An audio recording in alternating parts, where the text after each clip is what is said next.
Hello! Magandang araw sa inyong lahat. Nandito na naman ang nag-iisa ninyong Mama Mia at may bago na naman akong hatid na kwento para sa inyong lahat ngayong araw na ito. Pero bago yan, hello po sa inyo. Kumusta po? Kumusta ang mga puso? Kumusta ang mga laban natin sa buhay?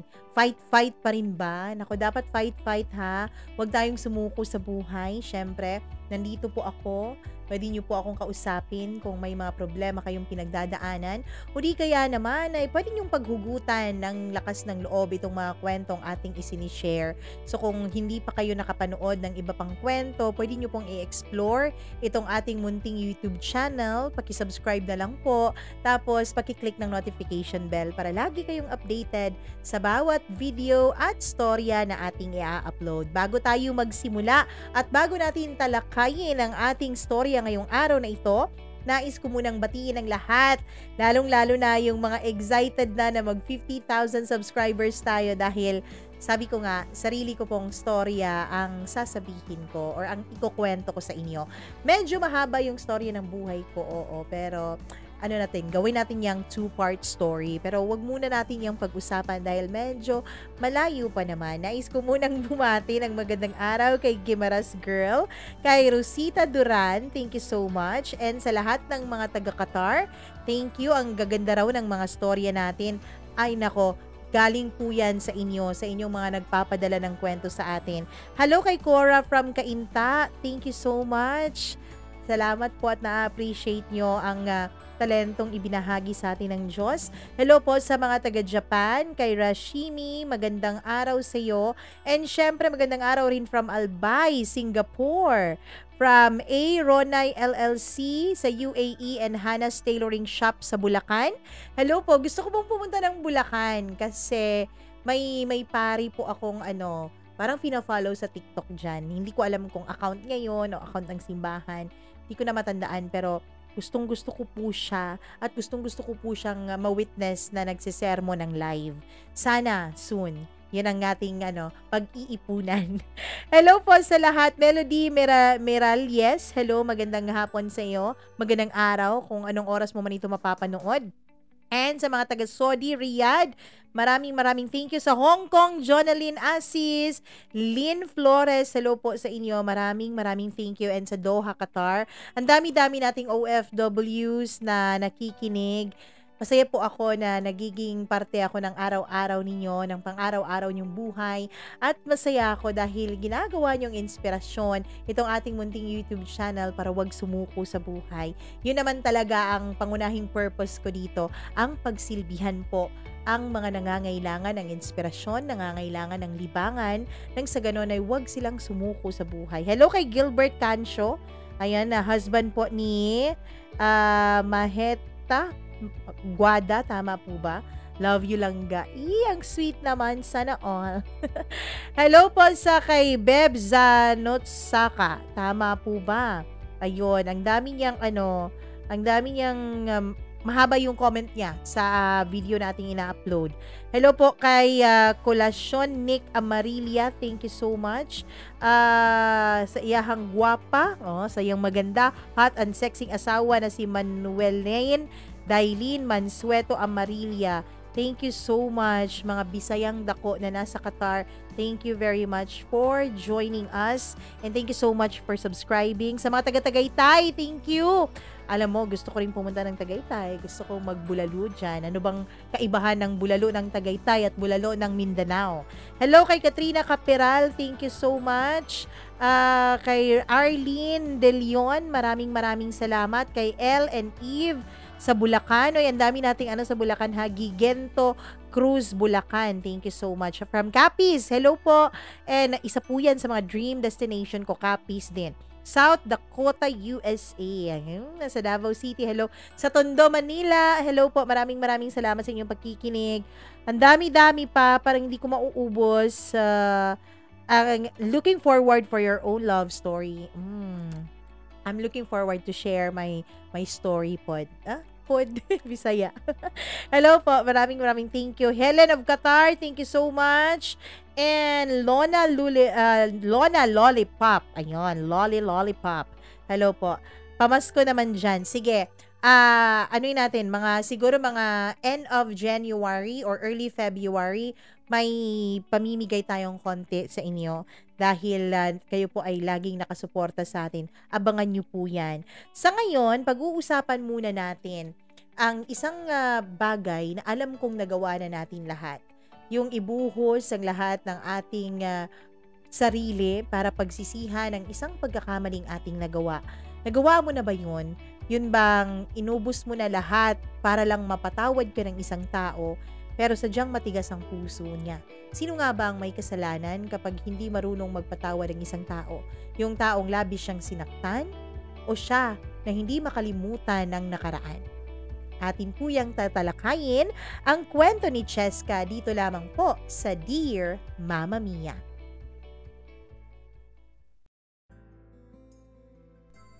Minsan, kapag masyado ka nang nasasaktan at nasasakal sa mga bagay-bagay na hindi naman dapat, ay nakakagawa ka ng mga hindi dapat na mangyari. At kung minsan, huli na para pagsisihan pa natin ang mga pangyayari. Huli na para tayo ay magsisi dahil may isang buhay ng nakalas ng dahil sa ating kapusukan. Dear Mama Mia, ang emosyon at pag-iisip ng isang tao ay lubhang nakakatakot at mapanganib dahil hindi natin maaarok ang kakayanan nito. Kapag emosyon na ang kumokontrol sa ating buhay at pagkatao, ay may mga pagkakataon na ito ang ating ikakapahamak. Ako si Cheska at ito ang kwento ng buhay ko. Mama Mia, isa po ako sa 3 Maria ng aming pamilya. Bunso ako sa 3 magkakapatid na babae. Dapat, dahil bunso, sabi nila dapat paborito. Dahil bunso, dapat nakukuha ang lahat ng gusto. Mahal ng bawat miyembro ng pamilya. Pero not in my case po, Mama Mia. Ako kasi kakaiba po ang pagkabunso ko. Ako ang sumalo sa lahat ng galit at frustrations ng mga magulang ko sa aking mga kapatid. Ang panganay kasi namin, Mama Mia, ay sakto lang po na nakapagtapos ng college nung malaman namin na nabuntis siya ng kanyang boyfriend. At yung sumunod naman sa kanya, Mama Mia, ay first year college pa lang, first semester, nung mabuntis na ito kaagad.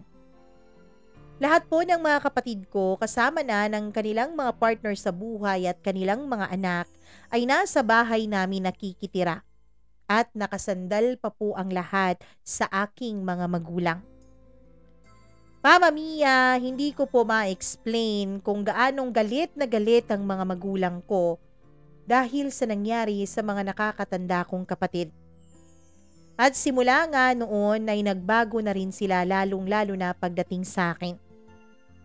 Dati naman kasi, Mama Mia, hindi po bawal ang mag-boyfriend sa aming magkakapatid. Lagi lang kaming pinaalalahanan sa aming mga limitasyon at sa mga hindi dapat namin gawin. Dati naman, Mama Mia, ay okay lang sa mga magulang ko na gumala ako o sumama sa mga kaibigan namin basta hindi namin pababayaan ang aming pag-aaral. Basta ba, lagi naming tatandaan kung ano ang aming prioridad. Hindi po strikto ang mga magulang ko dati, Mama Mia. Masasabi ko nga noon na isa ako sa mga pinakamaswerteng kabataan dahil meron akong mapag-intindi at mapagmahal na mga magulang. Lahat po ng ninanais ko noon ay kanilang ibinibigay, kahit pa nga ang aking kalayaan. Pero Mama Mia, nagbago po ang lahat mula nga noong magkasunod na nabuntis ang aking mga ate. Hindi ko alam, Mama Mia.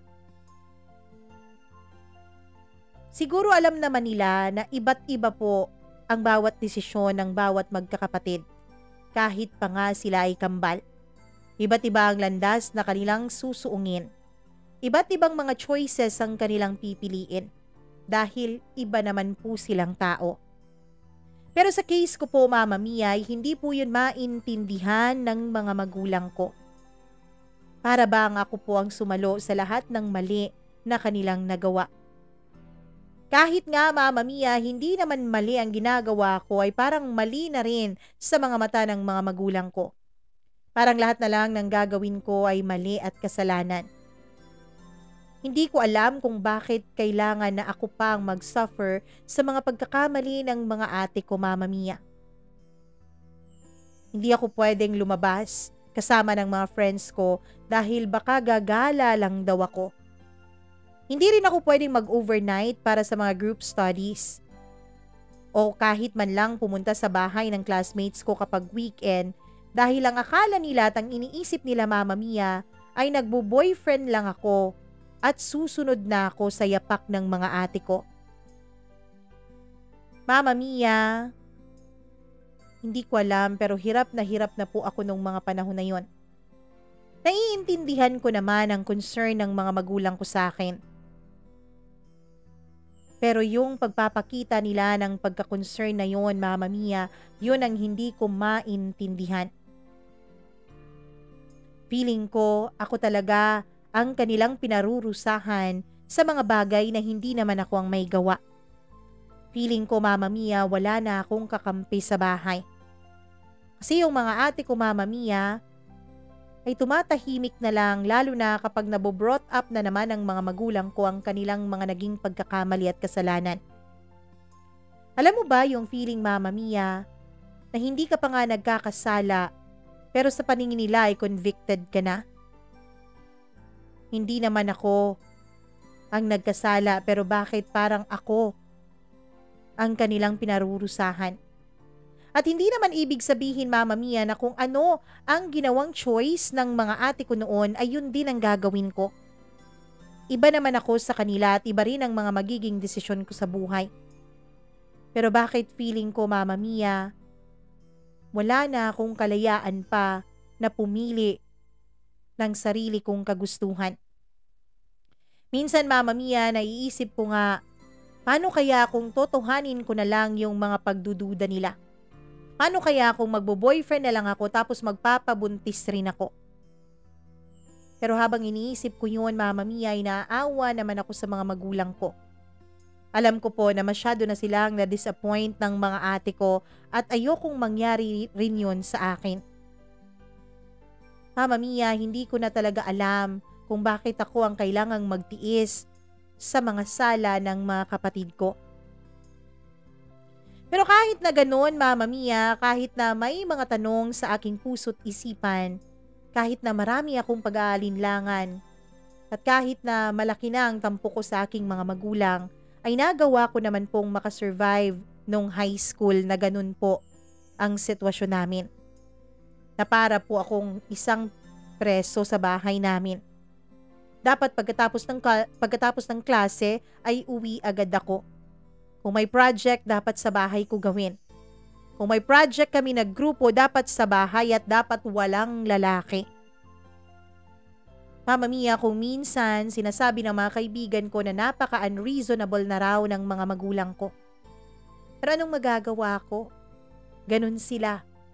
Wala na akong magagawa pa. Hanggang sa umabot na nga ako ng college, Mama Mia.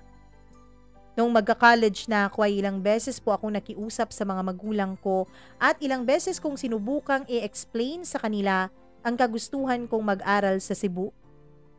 Mama Mia, nandoon kasi talaga ang kursong hinahanap ko. At ang UP Cebu po ang may pinakamagandang programa sa kurso kong yun. Pero matigas po ang papa ko sa naging desisyon niya na dito lang daw ako sa amin mag-aaral. Wala raw akong magagawa para baguhin pa ang kanyang napagdesisyonan niya. Kung gusto ko raw makapag-aral, dapat daw sumunod ako sa mga kagustuhan nila. Kung gusto ko raw makatapos, dapat makontento na raw ako na dito lang sa amin mag-aaral. Kung wala raw rito ang kursong hinahanap ko, maghanap raw ako ng iba. Kung ayaw ko naman ay hindi raw nila ako pipilitin na mag-aral pa. Yan naman, Mama Mia, wala na pa akong naging ibang choice kung di ang sumunod na lamang. At dahil nga wala naman yung gusto kong kurso dito sa amin, ay sila pa talaga ang pumili ng kursong dapat kong kuhanin. Pero kahit na gano'n ang nangyari, ay iniisip ko na lang na ituon ang buong atensyon ko sa aking pag-aaral. Mama Mia, ang nasa puso't isip ko kasi noon, dapat galingan ko sa pag-aaral ko. Dapat matatapos ako on time. Dapat makahanap agad ako ng magandang trabaho nang sa ganun ay wag na akong kulitin ng mga magulang ko. Nang sa ganun ay pabayaan at hahayaan na nila akong gumawa ng mga gusto kong gawin. Ang totoo niyan, Mama Mia, sa puso't isip ko noon, naiisip ko na kapag may trabaho na ako at sumusweldo na ako, ay iiwan ko na ang malaimpyerno naming bahay. Aalis na ako sa poder ng mga magulang ko. Alam ko ang pag-aaral lang at pagkakaroon ng magandang trabaho ang magiging daan para makaalis at makalayas na ako sa amin. Pero Mama Mia, lahat ng pagtitiis pala ay may hangganan. Hindi po lahat ay kaya kong tiisin. Kasi kahit nung nasa third year college na ako, kung itrato ako ng mga magulang ko ay para pa rin akong bata. Para pa rin akong grade 1 sa kanilang paningin. May one time po, Mama Mia, na dumalaw sa bahay namin si George. Si George ay isa sa mga kaklase ko na nagpahayag ng pagkagusto sa akin. Matagal-tagal na rin siyang nanliligaw sa akin. Mula first year college ako ay nililigawan na niya ako pero lagi ko po siyang binabasted. Lagi ko pong tinatanggihan ang paanyaya niya dahil natatakot po ako sa mga magulang ko. Lagi po akong umiiwas sa kanya. Pero naging porsigido at mapagmatiis talaga na suitor si George. Kaya naman, Mama Mia, sa halos magti 3 years na niyang panliligaw sa akin, ay pinayagan ko na siya na pumunta sa bahay namin. Ang sabi niya kasi ay nais niyang makaharap ang mga magulang ko. Nais niya raw humingi ng formal na basbas sa mga magulang ko para ligawan niya ako sa bahay namin. Mama Mia, ang gusto ni George ay makita raw ng mga magulang ko na malinis ang kanyang intensyon at hangarin sa akin. Na wala siyang ibang hinahangad kundi ang kabutihan ko. Na mahal niya ako at igagalang niya ako. Pero nung nandoon na siya sa bahay namin, Mama Mia, ni katiting na respeto at magandang pag-uugali ay walang pinakita sa kanyang mga magulang ko. Bagkus ay pinagalitan pa siya ng mama at papa ko. Hiyang-hiya talaga ako noong mga panahon na yun kay George. Oh, sino ka ba at bakit ka andito? Matigas na tanong ng papa ko nung makapasok na si George sa sala namin. Hello po sir, ako po si George. Magpapaalam lang sana kung liligawan ko ang anak niyong si Cheska. Sabi niya. Ano? Manliligaw ka sa anak ko? Bakit? Ano na bang natapos mo? Ano na bang trabaho mo? Po? Classmate pa po kami ni Cheska pero makakatapos naman po ako on time. Sa katunayan nga po, hindi po sa pagmamayabang pero Dean's Lister po ako. Gusto ko lang po sana talagang ligawan si Cheska. Ay, hindi pwede. Yung mga lalaking kagaya mo, yun ang mga sisira sa buhay ng anak ko. Kaya pwede ba umalis ka na? Sino bang nagpapasok sa'yo dito? Cheska, bakit mo ba pinapapasok tong lalaking to dito sa bahay? Di ba matagal ko nang sinasabi sa'yo na bawal kang mag-boyfriend at bawal kang magdala ng lalaki dito? Ano to? Oy, ikaw lalaki ka. Ano bang ipapakain mo sa anak ko ha? Hindi ka pa nga nakapagtapos. Magtapos ka muna ng pag-aaral. Tsaka tayo mag-uusap ulit. At isa pa, parang hindi ko nagugustuhan yung datingan mo. Parang hindi ka gagawa ng tama eh. Sunod-sunod na sermon ni Papa sa kanya.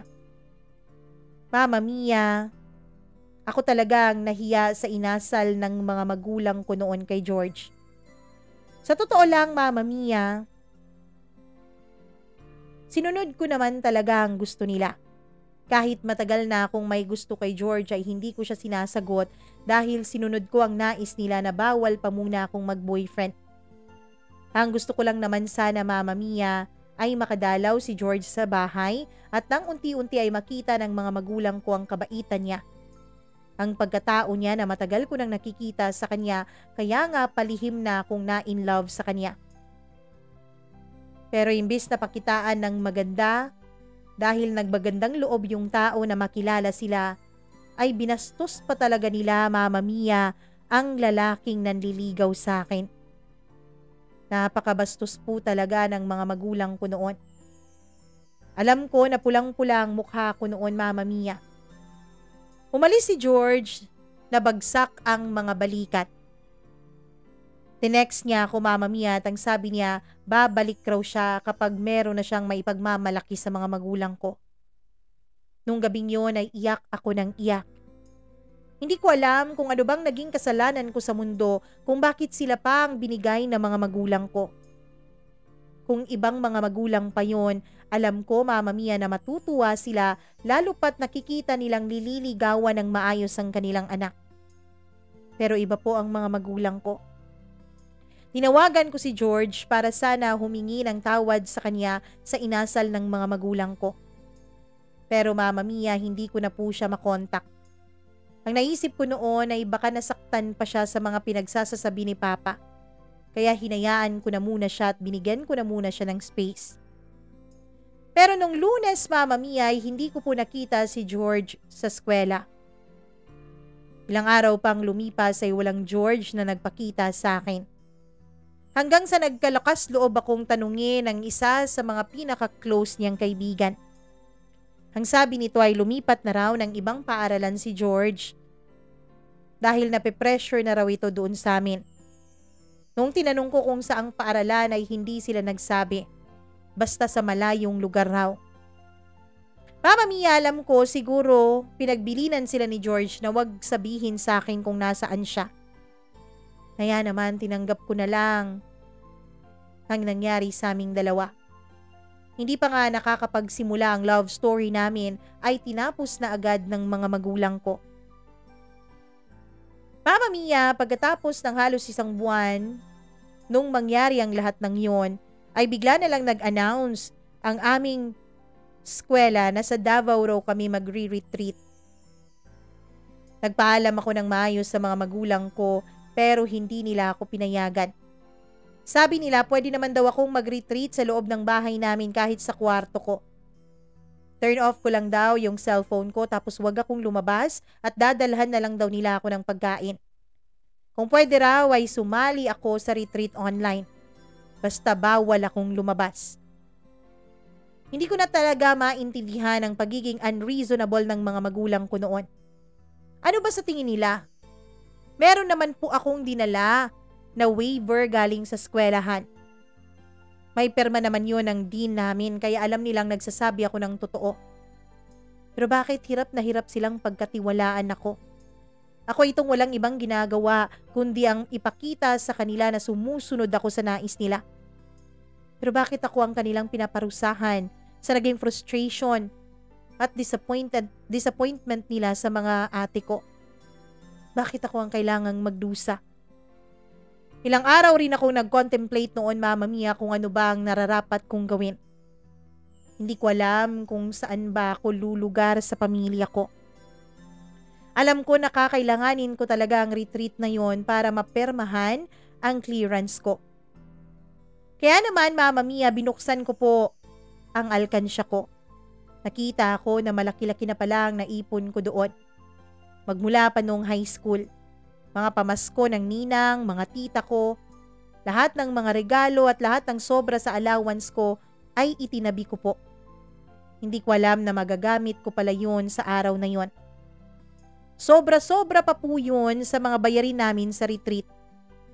Kaya naman, Mama Mia, isang desisyon ang nabuo sa isip ko. Sasama ako sa retreat, sa ayaw at sa gusto ng mga magulang ko. Sa Davao po ang retreat namin. 3 araw po yun, Mama Mia. At dahil hindi nga ako pinayagan ng mga magulang ko dahil ang sabi nila ay baka gagala lang daw ako at baka magbo-boyfriend lang daw ako at lalandi lang daw ako doon. Feeling ko talaga noon sumusobra na sila. Kaya kahit sa ayaw at hindi nila ay pumunta ako at sumama ako sa retreat naming yon. Kahit na kinakabahan talaga ako nung mga panahon na yun, Mama Mia, ay tumuloy pa rin akong sumama sa retreat nang hindi na nagpapaalam sa mga magulang ko. Bakit pa ako magpapaalam? Kung magpapaalam ka, hindi ka naman papayagan. Marami pang sasabihin na hindi maganda sa'yo. Kaya mabuti pang umalis na lang ng walang paalam. Mama Mia, madaling araw pa lang noon ay umalis na ako ng bahay. Alam mo ba, Mama Mia, nung tumungtong na kami sa bus na sasakyan namin ay kakaibang kalayaan at happiness po ang naramdaman ko. Lalo na nung umandar ng bus, Mama Mia. Sa paningin ko ay yun ang kauna-unahang magandang desisyon na ginawa ko para sa sarili ko. Yun ang kauna-unahan na pinanindigan ko ang gusto ko para sa sarili ko, Mama Mia. Feeling ko po for the first time in my life ay nakagawa ako ng isang magandang bagay. Lumaya ako kahit na sa konting panahon. Mama Mia, iniwan ko po ang cellphone ko doon sa bahay para hindi na nila ako makontak. Dinilit ko rin lahat ng mga contacts ko na nasa cellphone ko noon para hindi nila matawagan ng mga kaibigan ko at para hindi sila magtanong kung saan kami nagfi-field trip. Ayoko talaga, Mama Mia, na guguluhin nila ang mga ilang araw lang na kalayaan ko. Ang nasa isip ko noon ay enjoy ng todo ang panandaliang kalayaan na natatamasa ko. Dahil alam ko, Mama Mia, na matatagalan pa bago yun masundan. Alam ko na mukhang iyon ang huling pagkakataon na magiging malaya ako mula sa mga magulang ko habang ako ay nag-aaral pa lamang. Kaya naman, Mama Mia, nung makarating na kami ng Davao ay sobrang saya ko talaga. Natuwa rin ang mga kaibigan ko dahil ang buong akala nila ay hindi rin ako makakasama. Hindi ko sinabi sa kanila na umalis ako ng walang paalam. Ang sabi ko, nagmilagro ang langit at pinayagan ako ng mga magulang ko. Kaya naman nakampante rin ang mga kaibigan ko pati na rin ang mga gurong sumama sa amin noon sa retreat.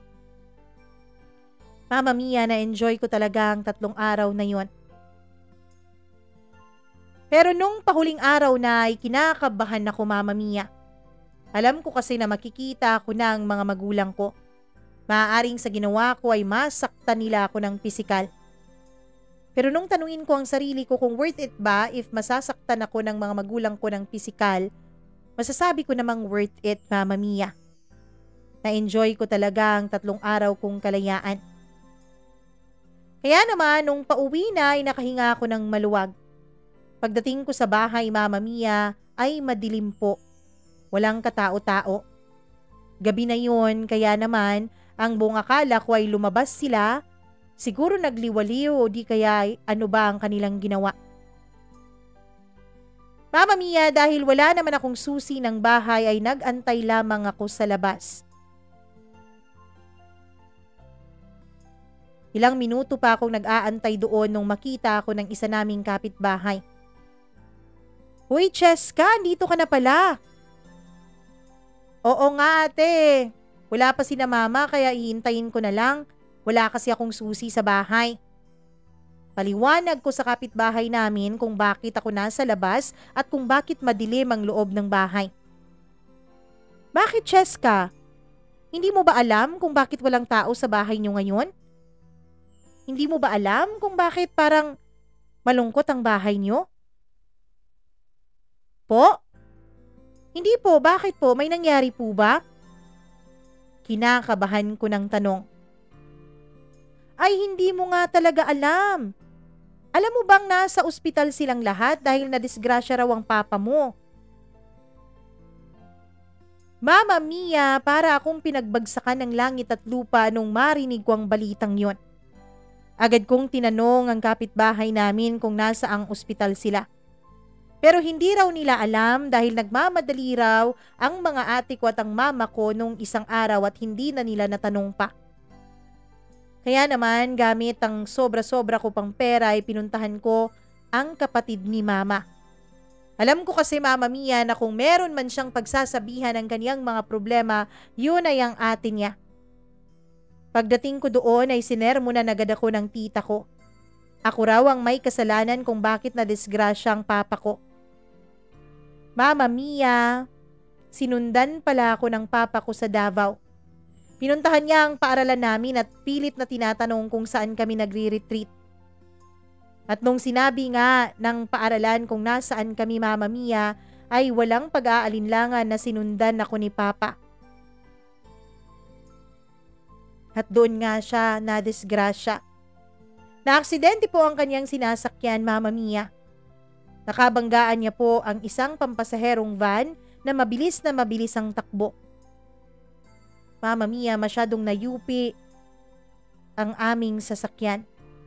Kaya naman, agad-agad na isinugod si Papa sa ospital. Pagdating ko sa ospital, Mama Mia, ay mag-asawang sampal ang binungad sa akin ng mama ko. Napakalandi ko raw. Ako raw ang may dahilan ng lahat. Ako raw ang may kasalanan ng lahat. Nakoma pa po ang papa ko ng dahil sa akin. 3 araw na raw itong walang malay, Mama Mia, at hindi nila makausap. Ang sabi nila, ako raw ang may kasalanan. Ang sabi ni Mama, humanda raw ako kapag namatay ang papa ko.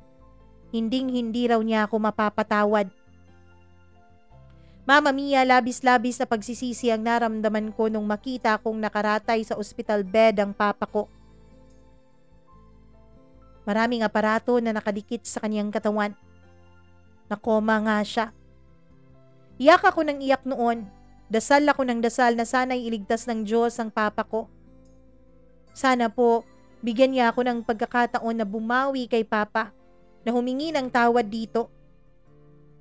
Paulit-ulit akong humihingi ng tawad kay Papa kahit alam ko, Mama Mia, na hindi niya ako naririnig.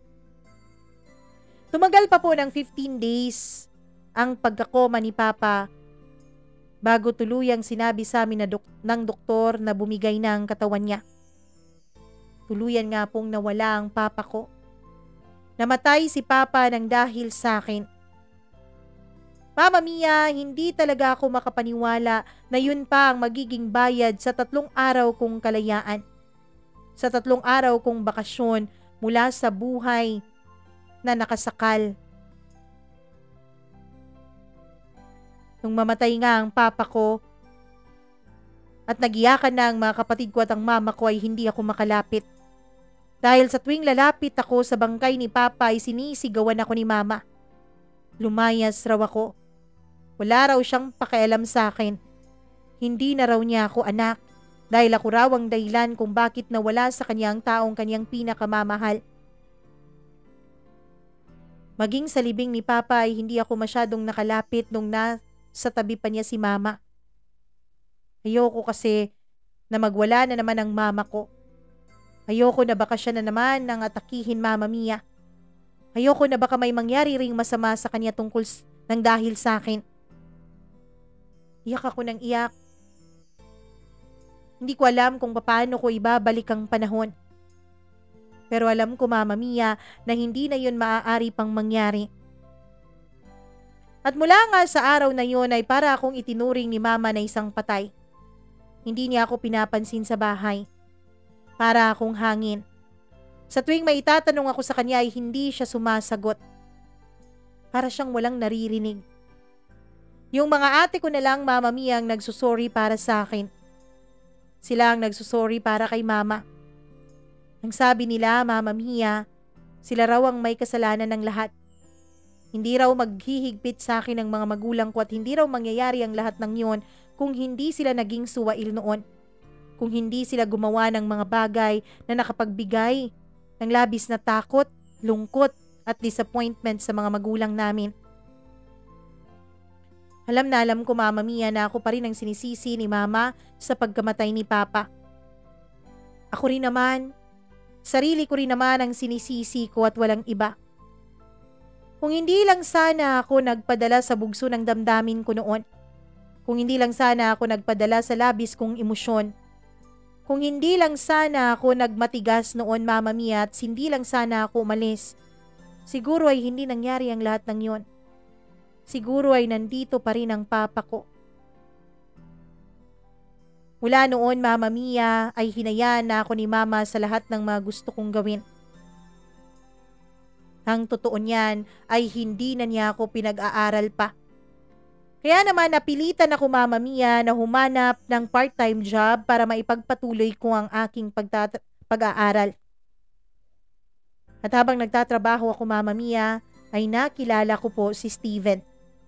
Si Steven ay kasamahan ko rin na isang crew. Katulad ko ay may pinagdadaanan din siya sa kaniyang mga magulang. Katulad ko, Mama Mia, ay hindi rin siya masaya sa kaniyang pamilya.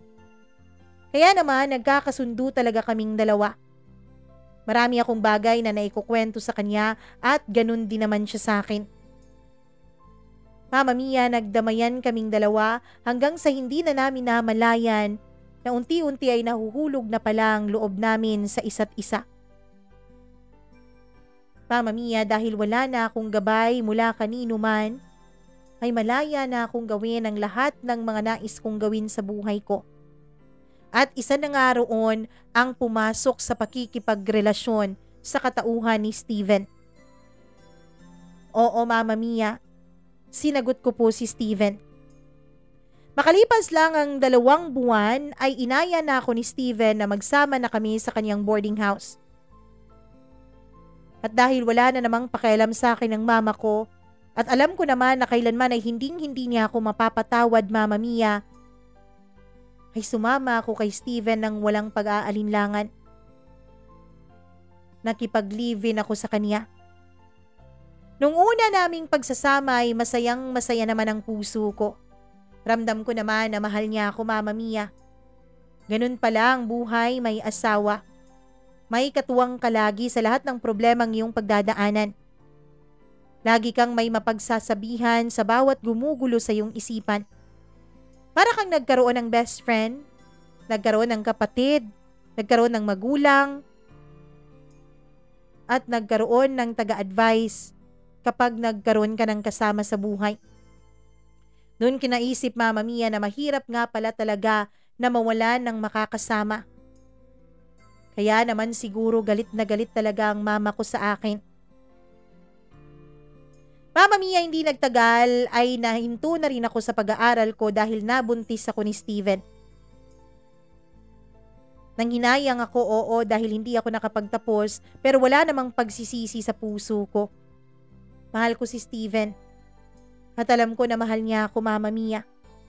Siya lang ang tanging taong nagpakita sa akin ng pagtanggap at pagmamahal na hindi magawang maipakita sa akin ng mga magulang ko, ng mama ko. Kaya naman, naging masaya pa rin ako sa piling niya. Pero lahat ng yun ay may hangganan din. Dahil pagkatapos ko pong makapanganak sa baby namin ni Steven, ay unti-unti ko pong naramdaman ang pagbabago niya sa akin. Nawala na yung Steven na sweet.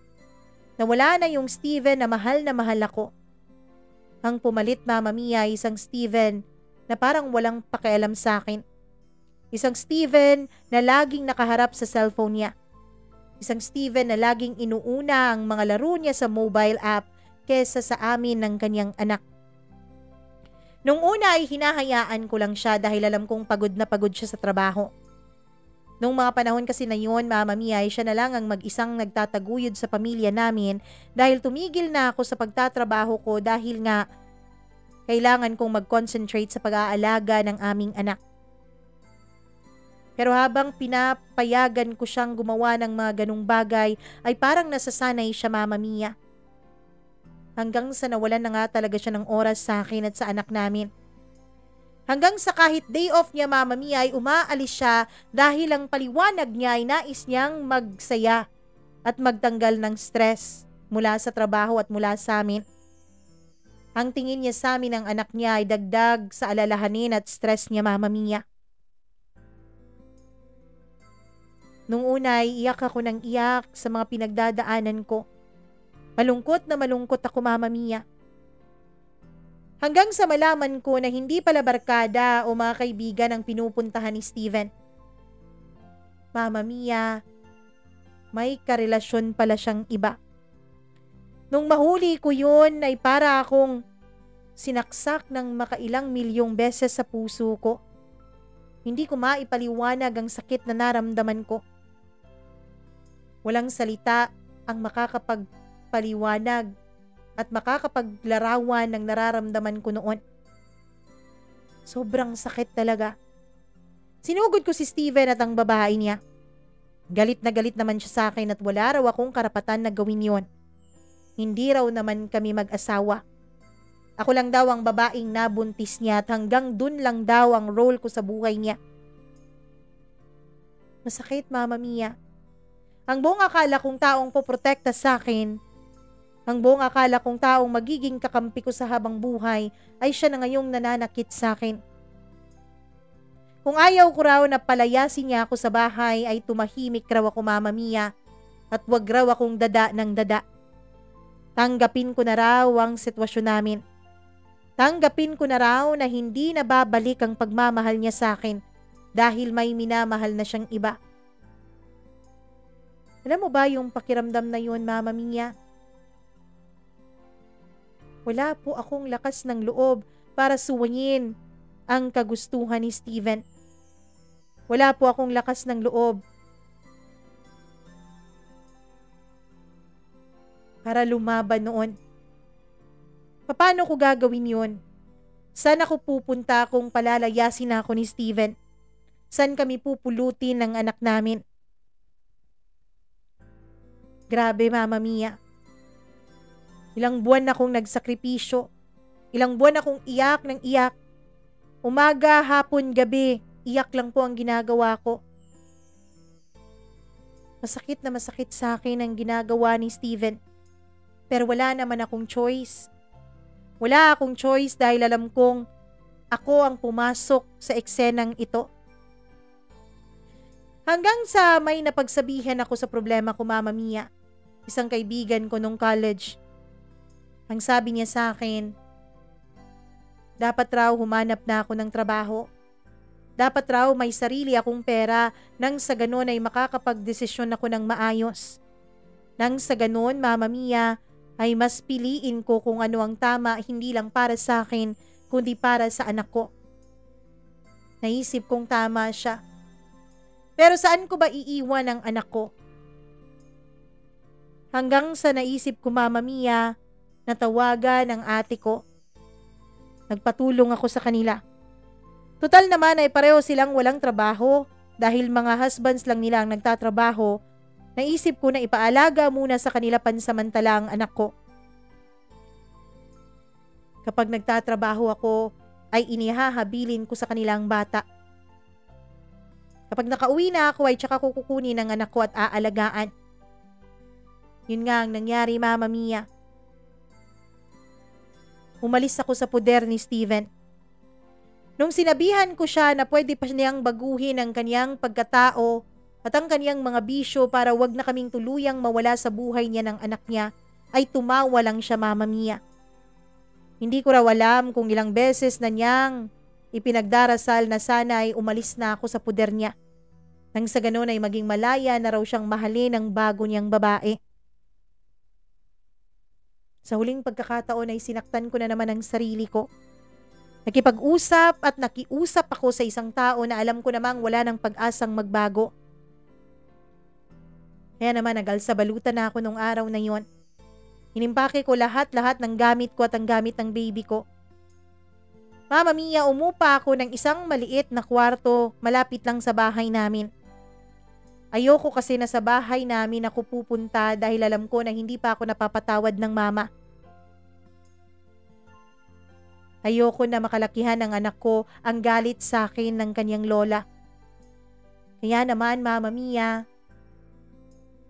sinubukan ko talaga na tumayo sa sarili kong mga paa. Naghanap ako ng trabaho. Swerte naman na nakapasok ako sa isang call center company. Mama Mia, binigay ko sa ate ko ang anak ko tuwing gabi kapag nagtatrabaho ako. Tuwing umaga ay ako ang nag-aalaga sa kanya. Ilang araw ang lumipas, unti-unti ay nakakayanan ko ang lahat. Unti-unti ay gumagaan rin ang pakiramdam ko. Oo, mahal ko si Steven. Oo, Mama Mia, namimiss ko siya, pero alam kong hindi na siya nakakabuti sa akin. Kaya pinilit ko talaga ang sarili kong kalimutan siya. Hanggang sa unti-unti ay nakakapundar na ako. Isang umaga, Mama Mia, pinuntahan ko ang anak ko para kukunin na. Pagdating ko sa bahay, nagulat ako sa nakita ko.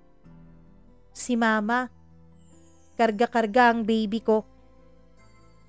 Hindi ko alam kung paano ko siya i-approach. Hindi ko alam kung paano ko lalapitan si Mama.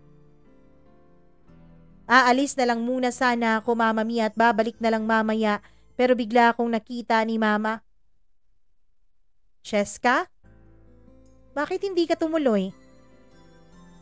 Sabi niya sa akin. Mama Mia, doon ay pumasok ako. Pigil na pigil ko ang luha ko nung panahon na yon. Ilang taon na rin ang lumipas mula nung huli kong marinig ang pangalan ko sa bibig ni Mama. Alam mo, Cheska, nakakatuwa tong baby mo. Tingnan mo kamukhang kamukha ng lolo niya. Mama Mia, nung tingnan ko ang anak ko, dun ko lang napansin na oo nga, magkamukhang na sila ng papa ko. Kaya siguro natutuwa ang mama ko sa kanya. Alam mo, kapag may trabaho ka, wag mo na sa ate mo iwan tong bata, ha? Ako nang mag-aalaga sa kanya. Teka, kumain ka na ba? Tanong ni Mama sa akin. Mama Mia, yung pakiramdam ko ay para bang bumigat ang puso ko. Kaya hindi ko na napigilan ang sarili ko na umiyak. Humagulgol ako sa iyak at dali-dali kong nilapitan si Mama at niyakap. Humingi ako ng tawad sa kanya. Shh, wala na yun, anak. Patawarin mo rin ako, ha? Hindi ko nakita ang mga struggles mo. Hindi ko nakita lahat ng paghihirap mo sa mga nagawa namin sa'yo ng papa mo. Hindi naman ikaw ang may kasalanan nun, pero ikaw ang sinisisi ko. Patawarin mo ko, anak. Magsimula ulit tayo. Pagkasabi ni Mama noon, Mama Mia, ay biglang bumuhos ng mas malakas ang mga luha ko. Namumugto na ang mga mata ko nung tumigil na ako sa kakaiyak. Pero ang puso ko, Mama Mia, ay punong-puno ng kaligayahan at saya. Sa wakas, nagkaayos na rin kaming dalawa ng mama ko. Sa wakas, nayakap ko na rin siya ulit. Masayang masaya ako nung araw na yon. Walang pagsidla ng kasiyahan ko. Mama Mia, mula nga noon ay unti-unti ring umayos ang buhay ko. Na-promote ako sa trabaho. Nagkaroon ng mas mataas na sweldo. Hanggang sa isang araw, Mama Mia, ay isang tao mula sa aking nakaraan ang hindi ko inaasahang makakabunggo ko sa grocery. Teka lang, miss. Pamilyar ka sa akin. Cheska? Gulat na sabi ng isang lalaki. Nung titigan ko siyang mabuti, Mama Mia, ay nakilala ko siya. George? George, ikaw nga! Masayang masaya kong sabi. Kinamusta niya ako, Mama Mia. Kinamusta niya ang mga magulang ko at ang sabi ko ay mahabang storya. Sabi niya naman ay may time raw siyang makinig sa akin dahil nakapagbakasyon raw siya ngayon. Kaya inaya niya ako sa pinakamalapit na coffee shop. Mag-aalas 10 pa lang noon ng umaga. Day off ko rin noon kaya wala akong masyadong ginagawa. Sa loob ng coffee shop, Mama Mia, ay umorder kami ng kape at ng cake. Pagkarating ng order namin ay kinamusta niya ako ulit. Kinamusta niya ang mga nangyari sa buhay ko. Ikwinento ko sa kanya ang lahat, Mama Mia. Kung papanong naging suwail ako sa mga magulang ko, kung papanong namatay ang papa ko, kung papanong nakipagrelasyon ako sa isang taong akala ko ay siyang mag-aahon sa akin sa kalungkutan, at kung papanong niloko at sinaktan lang ako, at kung papanong nasira ang mga pangarap ko sa buhay, at kung papano rin ako bumangon, at kung papano rin kami nagkasundo ng mama ko. Mama Mia, hinawakan ni George ang mga balikat ko. Ang sabi niya, napakatapang ko raw para pagdaanan ng lahat ng yon. Umiyak ako ng umiyak sa mga sinabi niya sa akin. Ako naman ang nangamusta sa kanya. Ang sabi niya, pagkatapos raw nung komprontasyon nila ng papa ko sa bahay, ay narealize nga raw niya na wala pa siyang karapatang ligawan ako noon dahil wala pa naman siyang magandang kinabukasan na maipagmamalaki sa akin. Dapat raw talaga kapag nanliligaw ka, dapat ang nasa isip mo ay yun na ang magiging asawa mo. Kaya dapat pinaghahandaan mo ang lahat ng bagay. Mama Mia, hindi raw siya nagtampo sa mga magulang ko. Pagkos ay ginamit pa raw niya yung bilang inspirasyon sa kanyang pagsisikap sa buhay. Umalis raw siya sa amin at pumuntang Maynila at doon pinagpatuloy ang kanyang pag-aaral. Matagal na raw siyang gustong pag-aralin ng kanyang mga magulang doon. Dahil ang pag-aakala at ang paniniwala ng kanyang mga magulang ay mas maraming magagandang oportunidad na lalapit sa kanya kapag doon siya mag-aaral.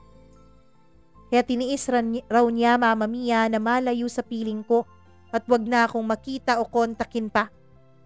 Dahil ang gusto niya raw, pagbalik niya, Mama Mia, ay meron na siyang may pagmamalaki sa akin. Na meron na siyang may pagmamalaki sa mga magulang ko at nang payagan na raw siya ng mga ito na ligawan ako. Umiyak ako ng umiyak. Dahil kahit pala sa pagiging suwail ko, Mama Mia, ay naging inspirasyon pala ako para sa isang tao. Ngayon ay successful na businessman si George. Mama Mia, nung tanungin niya ako kung pwede raw ba niya akong ligawan ulit, ay gulat na gulat ako. George, hindi mo ba narinig ang mga sinabi ko kanina? Sabi ko, hindi na ako karapat-dapat sa'yo.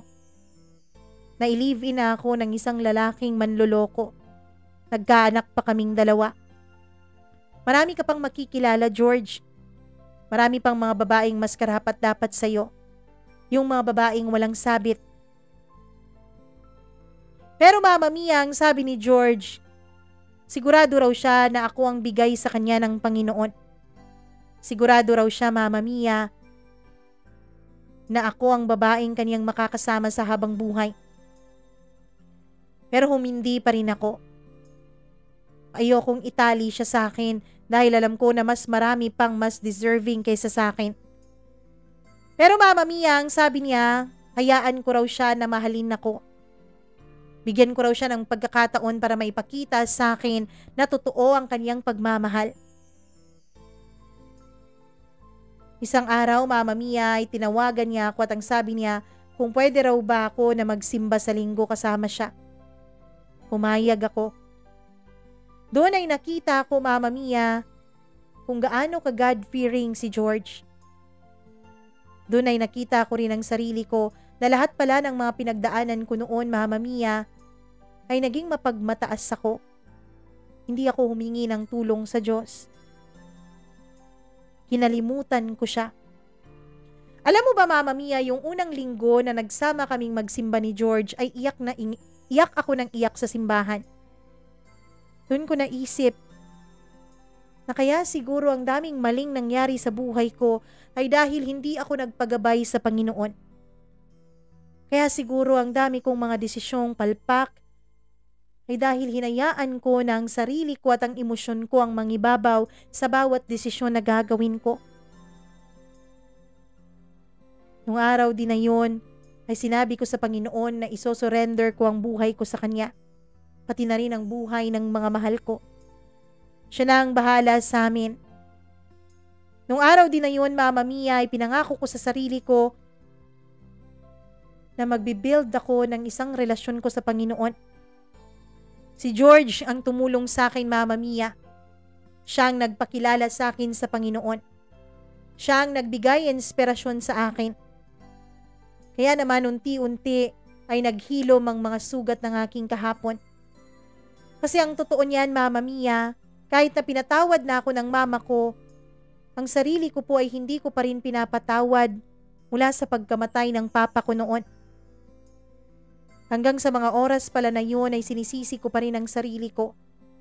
Maging ang naging desisyon kong pakikisama kay Steven noon ay sinisisi ko pa rin sa sarili ko. Maging ang mga sakit na naranasan ko ay sinisisi ko sa sarili ko. Mama Mia, masakit. Pero nakakaginhawa pala kapag sasabihin at isosurrender mo na sa Panginoon ang lahat ng mga pinagdaanan mo. Hanggang sa ilang buwan ang lumipas, magkasama pa rin kami araw-araw ni George dahil naging matalik kaming magkaibigan dalawa. Sa tuwing linggo ay magkasama rin kami na nagsisimba. Masayang masaya ako sa mga panahon na yon, Mama Mia. Masayang masaya ako na magkasama kami. Hanggang sa isang araw ay inulit niyang tanong niya sa akin. Pwede raw ba niya akong ligawan ulit? Pwede raw ba niyang ituloy ang love story naming dalawa? Dito, Mama Mia, ay hindi na po ako tumutol. Humingi po kasi ako ng sign mula sa Panginoon at binigay niya sa akin ng sign na dapat tanggapin ko si George sa buhay ko. Yun ang ginawa ko, Mama Mia. At mula nga noon ay naging masaya ang buhay ko.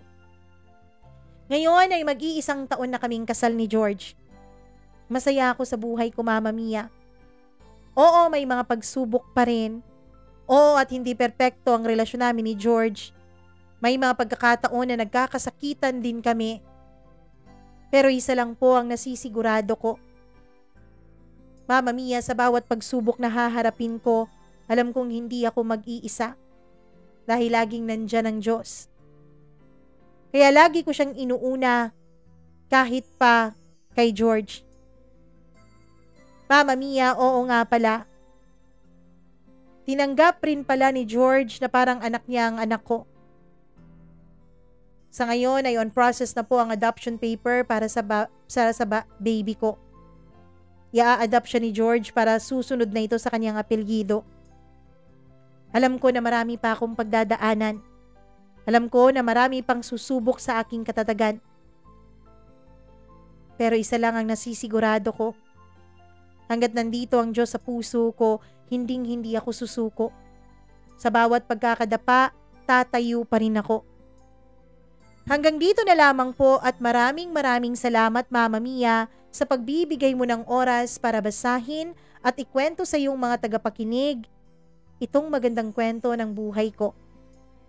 Lubos na gumagalang, Cheska.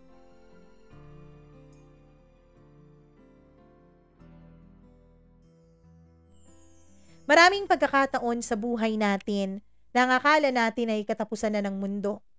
Maraming mga pagsubok na dumarating sa atin. Maraming mga frustrations. Maraming mga pagkabigo. Broken-hearted, brokenness. Iba't ibang klaseng pagkabigo. Yung iba, nabigo sa pag-ibig, nabigo sa pamilya, nabigo sa pangarap, nabigo sa mga anak, nabigo sa asawa. Ang buong akala nila ay katapusan na ng mundo dahil sa pagkabigo nilang yon. Pero, meron pa rin pala talagang inilalaan ng Diyos para sa kanila. Sana katulad ni Cheska ay mahanap nyo rin ang daan para magbalik loob sa Diyos.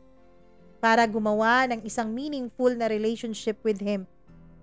Sa totoo lang, sa ngayon, yun po ang sinusubukan kong gawin. Sa ngayon ay yun po ang sinusubukan kong i-prioritize. Marami kasi talaga na mga pagsubok, anxiety, depressions, overthinking na dumadaan sa buhay ko ngayon. Pero alam ko, sa tulong ng Panginoon, malalagpasan ko ang lahat ng ito. Alam ko ganun din kayo. Lahat tayo ay magtatagumpay, basta wag na wag lang tayong susuko. Lagi nating uunahin ang kagustuhan ng Diyos. Dahil walang ginusto ang Diyos na makakasama sa atin. Maraming salamat po sa inyong pakikinig sa kwentong ibinahagi ni Cheska sa atin ngayong araw. Kung nagustuhan niyo po ang kwento ng kanyang buhay, huwag po kayong mag-atubiling i-like at i-share ang video na ito. Huwag niyo ring kalimutan na pwede po kayong mag-share ng sarili niyong kwento sa buhay, sarili niyong mga karanasan, sarili niyong mga learnings. Email lamang po, mamamiacdo 0317@gmail.com. Huwag nyo rin pong kalimutan na i-like, i-follow ang lahat ng social media accounts ko, Mama Mia Cagayan de Oro, on Facebook, Instagram, and TikTok. Magandang araw sa inyong lahat at huwag nyong kalimutan na mag-subscribe dito sa ating YouTube channel.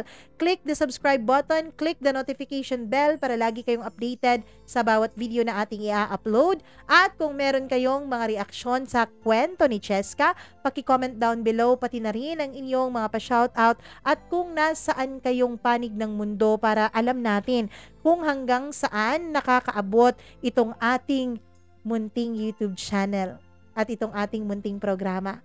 Maraming salamat sa inyong pakikinig. Ako po ang nag-iisa ninyong Mama Mia. Magandang araw sa inyong lahat.